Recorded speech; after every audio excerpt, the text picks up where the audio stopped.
রাকিব 500 টাকার নোট। এই কি করতেছ তুই এগুলা? কি করব? 500 টাকার নোট। সমস্যাটা হইলো কি টাকা পয়সা পাইলে কখন রাস্তায় হয়ে যায় কি তুই পকেটে ঢুকাইছিস কি? পকেটে না এটা তোর কাছে রাখ। আচ্ছা আচ্ছা 500 টাকাটা যদি তুই হাতে নিলি, এই বেটা এদিকে টাকা, বল। এই 500 টাকা হাতে নেওয়ার কোনো রাইট আছে আমাদের? না না রাইট নেই। এটা কার হইতে পারে টাকাটা কত তুই?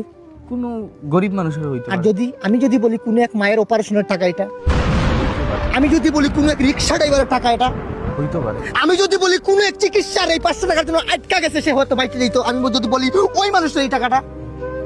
হইতো পারে। আমরা স্কুলে যে কি শিক্ষা নিছিলাম? কি শিক্ষা নিছিলাম? কি শিক্ষা নিছিলাম? যে রাস্তায় কোনো কিছু পাইলে যেন স্কুল বাদ দে, মা বাবার উপর আর কোনো শিক্ষা আছে? না, না, আর কি। মা বাবা কি শিখাইছে? শিখাইছে যে রাস্তাঘাটে মানে কিছু যদি পাই আমরা তাইলে হাতে নিব না আর কি।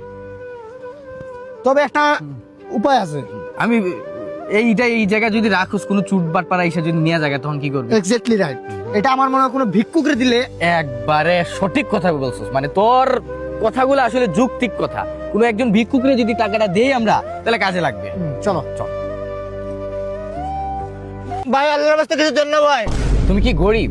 ভাই গরিব মানে পুরা গরিব তুমি কি ভাত পাও না? না, সম্ভবই না। মানে তোমাকে আমি 500 টাকা দিলে তুমি তো মানে খুশি? পুরা খুশি ভাই।